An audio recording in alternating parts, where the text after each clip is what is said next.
आज मार्केट से लगभग 11 लाख करोड़ रुपए साफ हो गए। मार्च का महीना शेयर मार्केट, करेंसी मार्केट, हर मार्केट के लिए ऐसा गया है कि अब ये सरप्राइजिंग भी नहीं लगता। और ट्रम्प की वॉर क्या कम थी कि अब टैरिफ की बात फिर से करने लगे। कौन से सेक्टर में आई है ये टैरिफ की बात? और मैं स्टॉक मार्केट से ट्रम्प पर इसलिए आ गई क्योंकि फिर से ये सब उन्हीं का करा धरा है। सेंसेक्स आज यानी 2 अप्रैल को 72,262 पर खुला और 73,319 पर बंद हुआ। निफ्टी 50 की बात करें तो 22,182 पर खुला और 22,713 पर बंद हुआ। आप ग्राफ में देख सकते हैं कैसे निफ्टी और सेंसेक्स दोनों ही पिछले 10 दिनों में कितना ज्यादा टूटे। कौन से सेक्टर की वजह से हुआ है ये? ट्रम्प तो एक वजह है ही। इसके अलावा आपने सुना होगा कि कुछ दिन पहले रुपया डॉलर के मुकाबले 95 क्रॉस कर चुका था। उससे निपटने के लिए सरकार ने क्या किया और आरबीआई ने जो किया वो बैंक्स को क्यों नहीं भाया? और क्या गाड़ियां महंगी होने वाली हैं? सबका जवाब ढूंढने की कोशिश करेंगे। हाय, मैं हूं श्रुति और आप देख रहे हैं खर्चा पानी।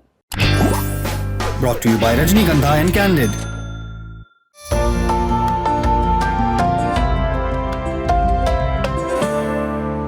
आज सुबह जैसे ही मार्केट खुला, सेंसेक्स और निफ्टी दोनों में तेज गिरावट देखने को मिली। 10 बजे के आसपास सेंसेक्स लगभग 1500 पॉइंट गिरकर 71,579 तक पहुंच गया। वहीं निफ्टी करीब 500 पॉइंट टूटकर 22,250 के नीचे फिसल गया। यानी कल जो थोड़ा बहुत उछाल आया था वो आज पूरी तरह मिट गया। आज की इस गिरावट में बीएसई पर लिस्टेड कंपनियों की कुल मार्केट कैपिटल से करीब 11 लाख करोड़ रुपए साफ हो गए और जो कुल वैल्यू है, जो मार्केट की टोटल है, वो घटकर 411 लाख करोड़ रुपए रह गई। सेक्टर की बात करें तो कोई भी नहीं बचा। एनएसई के सभी सेक्टोरल इंडाइसेस जो थे वो रेड में थे। सबसे ज्यादा गिरावट बैंकिंग सेक्टर में आई। निफ्टी पीएसयू बैंक और निफ्टी प्राइवेट बैंक दोनों ही 3% से ज्यादा टूटे। ऐसा क्यों हुआ? डोनाल्ड ट्रम्प के बयान जानने से पहले हम 2 सेक्टर्स पर फोकस करेंगे। पहला है बैंकिंग और दूसरा है फार्मा। आज बैंकिंग स्टॉक्स में जो गिरावट आई है उसमें बहुत बड़ा role reserve bank of India यानी आरबीआई के रीसेंट फैसलों का है। जंग का तो है ही। Candid dusting powder, 4 skin problems का एक expert solution. Candid dusting powder, हटा खुजली, लगा कैंडिड। पिछले कुछ समय से रुपया लगातार कमजोर हो रहा था और हालात ऐसे हो गए थे कि ये लगभग 95 रुपए प्रति डॉलर तक पहुंच गया। अब जब किसी देश की करेंसी इतनी तेजी से गिरती है तो सिर्फ असली खरीद बिक्री ही नहीं होती उसकी वजह, बल्कि एक बड़ी वजह होती है स्पेक्यूलेशन। इसको टेक्निकल भाषा में नॉन डिलीवरेबल फॉरवर्ड्स बोलते हैं। मान लीजिए आप और मैं गेम खेलते हैं जिसमें हम बेट लगाते हैं कि 1 महीने बाद डॉलर के मुकाबले रुपए कहाँ जाएगा। हम असली में कोई रुपए या डॉलर का लेन देन नहीं करते, बस एक कागज पर लिख देते हैं कि अगर आपका अनुमान सही निकला तो मैं आपको पैसे दूंगी और अगर मेरा सही निकला तो आप मुझे देंगे। यही है नॉन डिलीवरेबल फॉरवर्ड, एनडीएफ। इसमें असली करेंसी नहीं चलती, सिर्फ अंतर का हिसाब होता है। लेकिन दिक्कत तब होती है जब बहुत सारे लोग एक ही दिशा में दांव लगाने लगते हैं, जैसे कि रुपया गिरेगा। इससे मार्केट में डर फैलता है, लोग सच में रुपए बेचने लगते हैं और फिर रुपया और तेजी से गिरने लगता है। यानी सट्टेबाजी खुद ही गिरावट को बढ़ा देती है। यहीं पर हुई आरबीआई की एंट्री। आरबीआई ने देखा कि ये स्पेक्यूलेशन रुपये को और ज्यादा कमजोर कर रहा है और ऐसे समय में जब जंग चल रही है, रुपया और भी कमजोर हो रहा है, तो उसने सबसे पहले बैंकों पर एक लिमिट लगा दी। उसने कहा कि कोई भी बैंक $100 मिलियन से ज्यादा का नेट ओपन पोजीशन नहीं रख सकता। भी नेट ओपन पोजीशन का क्या मतलब है? मतलब ये कि बैंक अब रुपया ऊपर जाएगा या नीचे जाएगा, इस पर बहुत बड़ा दाव नहीं लगा सकते। पहले उनके पास ज्यादा आजादी थी, वो बड़ी बड़ी पोजीशंस ले सकते थे, लेकिन अब आरबीआई ने साफ कह दिया है कि एक लिमिट में रहना होगा। इसके बाद आरबीआई ने एक और स्टेप लिया।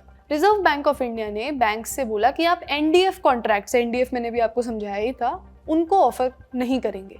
यानी अब बैंक अपने क्लाइंट्स को ये भविष्य में रुपया क्या होगा वाला सट्टा खेलने में मदद नहीं कर सकते। सीधी भाषा में कहें तो आरबीआई ने सट्टेबाजी का एक बड़ा रास्ता ही बंद कर दिया। ये कदम आरबीआई ने क्यों उठाया? क्योंकि रुपए को स्थिर करना जरूरी हो गया था। लेकिन इतनी तेज गिरावट बहुत अलार्मिंग है। ये फैसला बैंक को पसंद नहीं आया। बैंकों के लिए तो एनडीएफ और जो फॉरेक्स ट्रेडिंग होती है वो कमाई का एक बहुत अच्छा जरिया होता है। जब आरबीआई ने इस पर रोक लगाई तो साथ ही पोजीशंस की लिमिट तय कर दी, तो बैंकों को अपनी पुरानी पोजीशन जल्दी जल्दी बंद करनी पड़ी। कई मामलों में उन्हें घाटे के सौदे बंद करने पड़े, जिससे मार्क टू मार्केट यानी एमटीएम लॉस हुए। उन्हें एमटीएम लॉस कहते हैं। यही वजह है कि आज बैंकिंग सेक्टर के शेयर दबाव में आ गए। State bank of India, HDFC bank, ICICI bank, axis bank, Kotak Mahindra bank, बहुत सारे शेयर्स 2 से 4% तक गिरे। अब बात करते हैं एक और सेक्टर की जहां आज जोरदार गिरावट देखने को मिली, फार्मास्यूटिकल्स, दवाइयों वाला सेक्टर। निफ्टी फार्मा इंडेक्स करीब 3% गिर गया और बड़ी कंपनियों में शामिल सन फार्मा का शेयर भी इंट्राडे में लगभग 4% तक टूटा। यानी जो सेक्टर आमतौर पर डिफेंसिव माना जाता है वहां भी आज बिकवाली दिखी। एक रिपोर्ट आई है फाइनेंशियल टाइम्स में जिसमें कहा गया है कि डोनाल्ड ट्रंप की सरकार कुछ इंपोर्टेड दवाइयों पर 100% तक टैरिफ लगाने की तैयारी कर रही है।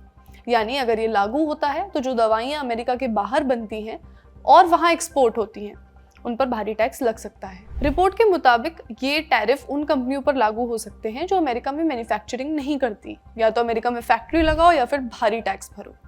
दिक्कत ये है कि भारतीय फार्मा कंपनियां बहुत बड़े अमाउंट्स में दवाइयां एक्सपोर्ट करती हैं यूएसए में। अगर 100% तक टैरिफ लगता है तो उनकी लागत बढ़ जाएगी, मुनाफा घट जाएगा और फिर उन्हें अमेरिका में नई फैक्ट्री लगाने के लिए भारी निवेश भी करना पड़ सकता है। इन सब वजहों से निवेशकों में डर पैदा हुआ और उन्होंने फार्मा स्टॉक्स बेचने शुरू कर दिए। इन दो सेक्टर्स के अलावा कुछ और कारण है स्टॉक मार्केट में गिरावट के। पहला तो है डोनाल्ड ट्रंप का बयान। आपको पता है उन्होंने नेशन को एक एड्रेस किया था। उन्होंने अपने एड्रेस में कहा कि अमेरिका ईरान पर एक्सट्रीमली हार्ड तरह से हमला कर सकता है और आने वाले कुछ हफ्तों में कार्रवाई तेज हो सकती है। उन्होंने ये भी दावा किया कि ईरान की मिलिट्री काफ़ी हद तक तबाह हो चुकी है और अगर ईरान ने ज़रा भी हरकत की तो अमेरिका फिर से मिसाइल से हमला करेगा। यानी मिडल ईस्ट में टेंशन कम होने के बजाय और बढ़ने का डर है। एड्रेस से पहले काफ़ी लोग ये कयास लगा रहे थे, एक्सपर्ट्स भी, कि इस बार शायद वॉर को रोकने या सीज फायर जैसी कुछ बात होगी, पर ऐसा नहीं हुआ, उल्टा ही हुआ। जैसे जियोपॉलिटिकल टेंशन बढ़ती है मार्केट्स डर जाते हैं। दूसरा कारण है क्रूड ऑयल के प्राइसेस। ब्रेंट क्रूड फिर से $100 के ऊपर निकल चुका है, करीब $105 के आसपास आज ट्रेड कर रहा था। WTI क्रूड जो है वेस्ट टेक्सास इंटरमीडिएट, वो भी $103 के आसपास। अब प्रॉब्लम ये है कि इंडिया, आपको पता है, ऑयल का, क्रूड ऑयल का एक बहुत बड़ा इंपोर्टर है। जब ऑयल महंगा होता है, महंगाई बढ़ती है, कंपनियों का खर्च बढ़ता है और इकोनॉमी पर दबाव आता है। एक पूरी साइकिल की तरह ये चीज चलती है, इसीलिए मार्केट्स ने तुरंत एक नेगेटिव रिएक्शन दिया। तीसरा कारण है विदेशी इन्वेस्टर्स का भारत से लगातार पैसे निकालना। इकोनॉमिक टाइम्स के हिसाब से 22वां दिन है जब FII यानी foreign institutional investors net seller रहे मार्केट में। क्या आप भी स्टॉक मार्केट में इन्वेस्ट करते हैं? तो आपके पोर्टफोलियो की तबीयत कैसी चल रही है ये हमें कमेंट्स में बता डालिए। लेकिन अब एक और ज़रूरी बात, इंडिया की सबसे बड़ी कार बनाने वाली कंपनी ने कह दिया है कि गाड़ियां होने वाली हैं महंगी। मैं बात कर रही हूँ मारुति सुजुकी की। रॉयटर्स की रिपोर्ट के मुताबिक कंपनी ने कहा है कि इस युद्ध की वजह से सिर्फ तेल और गैस ही नहीं बल्कि गाड़ियों में इस्तेमाल होने वाले ज़रूरी मेटल्स के दाम भी बढ़ गए हैं। यानी कार बनाना पहले से ज़्यादा महंगा हो रहा है। मारुति सुजुकी के सेल्स हेड पार्थो बैनर्जी ने इस पर साफ कहा कि we will be taking a call but unfortunately the commodity prices are going very high, we need to pass it on, so we'll come back very soon on that। यानी company मान रही है कि लागत बढ़ गई और हमें अब हिस्सा ग्राहकों पर डालना पड़ेगा। कंपनी ने कहा कि सप्लाई में कोई बड़ी दिक्कत नहीं आई है, लेकिन अगर ये चलती रही वॉर, हालात और बिगड़ते हैं तो सप्लाई चेन पर भी असर पड़ सकता है। यहाँ इंटरेस्टिंग ये बात है कि पिछले साल सरकार ने टैक्स में कटौती की थी, जिसके बाद छोटी कारों की डिमांड वापस बढ़ने लगी थी। मारुति की बात करें तो उसकी डोमेस्टिक सेल्स पिछले साल 2025 में अप्रैल से सितंबर के बीच करीब 5.8% घटी थी, लेकिन अक्टूबर से मार्च के बीच 12% बढ़ गई थी। ऐसे ही Hyundai के साथ भी हुआ था। तो अब देखना होगा कि कार के प्राइसेस में क्या बदलाव आते हैं। इस पर जो भी अपडेट आएगा हम आप तक जरूर पहुंचाएंगे। आज का खर्चा पानी तक अपना ख्याल रखिए और देखते रहिए द ललन टॉप। शुक्रिया।